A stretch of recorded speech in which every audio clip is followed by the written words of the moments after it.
Today we will study about Windows 7. Windows 7, it is one of the most popular GUI. GUI means graphical user interface. That means it has icons, it has pictures, it has a mouse pointer to work with.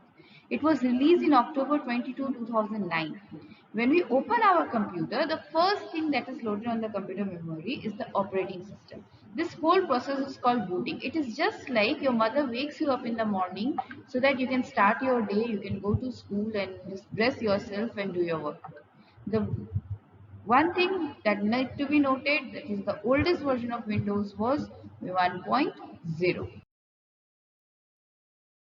When you press the power button from the UPS, then the CPU box, your computer starts turning on. The first thing that we see is the 4 flag icon moving with loading Windows. It means this is a process, this is the booting process going on. Your operating system is being loaded on your computer memory, and then it shows the 4 flag icon and it says the window is loaded. Once the window is loaded completely, what we say is here a picture on the screen with a lot of small pictures and a bar at the bottom, date, time, and other things written. This is called the desktop. The first screen, the first thing that you see on your computer when it turns on is the desktop. On the desktop, we see many small pictures present. These are called icons. Icons are the small pictures that appear on the desktop.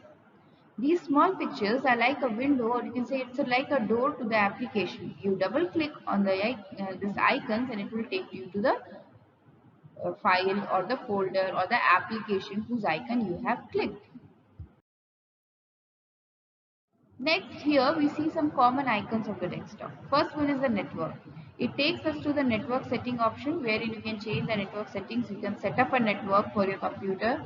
Next is the control panel. Control panel helps to make changes in the settings of the computer. You can make changes in the settings from all the field, like you can make changes for the keyboard, you can make changes for the mouse, for almost every part of the computer. The settings can be changed through the control panel. Next is your PC or the My Computer. This shows how much free space is there on your drives, or how much space is occupied in your drives, what are the memory locations, how many drives you have. You have C, D, E, F drive, G drive, H drive, whatever memory sections you have, and in every section how much space is occupied and how much is free.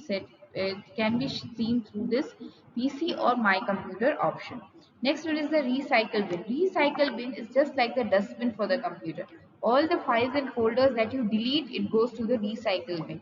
But one thing is to be noted, that the file that you delete is not permanently deleted for the computer. You can bring it back from recycle bin if it is required. But once you delete it from recycle bin, you cannot get your file back. And the last one here that we'll study is the My Document. My Document basically is the place where you can see all your saved files.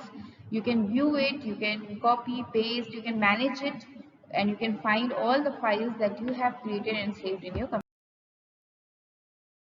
Now, next important thing is, suppose we studied about icons, but sometimes what happens, these icons appear to be very messy on the desktop, all here and there scattered. So how can we make it, how can we move it, how can we make it more arranged and just neat and clean?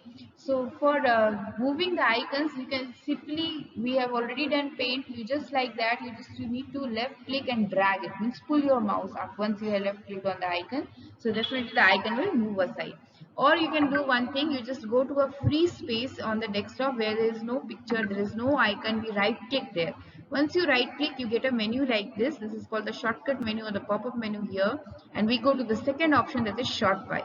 Once you go to sort by, you get the options like size, name, date modified, and type. You choose whatever way you want to arrange. If you want to arrange by size, you click on size. If you want to arrange by name, you click on name, and according to that your files will be arranged. Now, next one is the taskbar. Taskbar is a horizontal bar, as you can see in the picture, that is present at the bottom of the desktop. Right at the bottom, this taskbar is there. Taskbar is basically horizontal bar at the bottom of the screen. For moving, we can also move the taskbar. It's not like that it always remains at the bottom. We can move the taskbar to left, right, or up. But for that, one thing is to be kept in mind, that it should be unlocked. So how to check it is unlocked or unlocked? Simply go on the taskbar, you do a right click. Once you right click, you get a big option there, lot of options. There, second last option is lock the taskbar. If there is already a tick mark, that means the taskbar is locked. If no tick mark is there, means your taskbar is not locked. So if there is a tick mark, if it is locked, you just unlock it, you click on it, it will be unlocked. After that, you drag your taskbar. Once you drag, you can move it anywhere. You can drag it to left, you can drag it to right, you can drag it to up as well. So you can change the place of the task. Next is in the taskbar, there are different components or different parts we can say. The first one is the start button.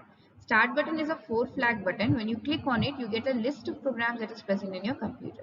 After that, we see small icons of different programs. These are the quick launch icons. These are usually the frequently used icons, means the frequently used programs where you frequently means you most of the time you are going to those programs or you have currently working.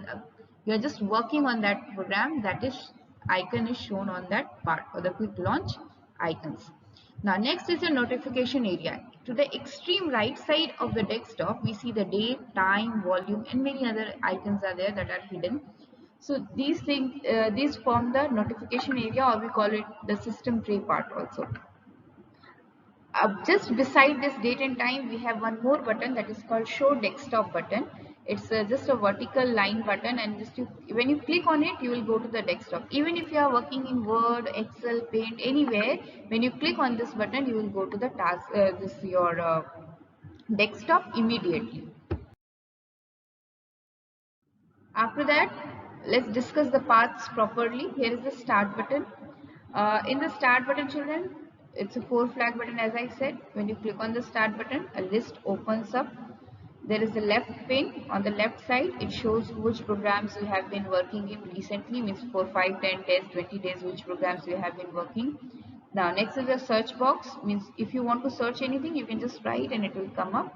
On the right side, we have different files, document, my computer, control panel, printers, settings, these all things, help and support are present. Most important at the bottom here it is a shutdown button. Shutdown button is basically used to close the computer.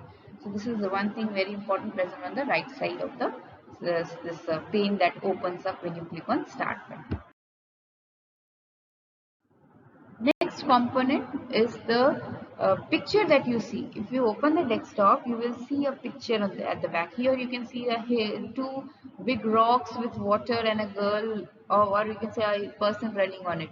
This big picture is called the wallpaper. That is at the back of the screen, just behind the icon. So this is called the background picture or the wall.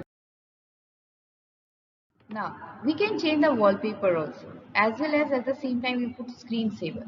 So for both of them, we just right click and go to personalize option. When you right click in a free space where there is no icon, you get this window, this is called a pop-up window, and there we go to the last option that is called personalize. Okay, when we click on personalize option, we get a window like this. Here you will see many sample pictures are there. You can click on any picture and just click on the red circled button that is called the change background. Once you click on change background, then apply, then okay, your wallpaper is changed. Background means the wallpaper, it will be changed. But one more important thing is here, that is the screensaver, that is marked with a yellow circle here. So that was about the background or the wallpaper. So what happens when you click on this screensaver? Screensaver is also important, children. So let's first understand what is a screensaver. So for changing the putting the screensaver, right click, personalize and click here on the screensaver. First, let's understand what is a screensaver. Screensaver is a picture that appears on the screen when we don't work on the computer for some time, maybe 1 minute, 2 minutes, 3 minutes, like that. Now, when you click go to personalize and then click on screensaver option, you get a window like this. When you see carefully, if you observe it, there it is said screensaver means you select the type of screensaver and next is wait. Wait means it is asking you for how long the computer will wait for you. We should wait for 1 minute or it should wait for 2 minutes so that it can put up the screensaver. Why we put up the screensaver, children? It's two important things. One, it saves the power. Second, it saves your data because your screen will be off, your moving picture will be there, so nobody can see what you were doing on the screen. However, to remove the screensaver, simply you click on any key or you just move the mouse, your screensaver will be removed. Next one are the gadgets. Gadgets are the small informative programs that gives you some information. It can be put on desktop or not, it's upon your wish. If you want to put the gadgets, you can just double click on any of the gadgets and you can get on the screen. To get the gadget option, again right click and there is the gadget option. You can just click on gadget and then you can get the gadget window like this, and if you double click on any of the gadget, it will get up to your screen. Some of the gadgets work online, like if I use weather or if I use news, this can work in online definitely, but some are working offline also, usually like calendars, blog, so these slideshow, these things you can work without data connection as well. So thank you.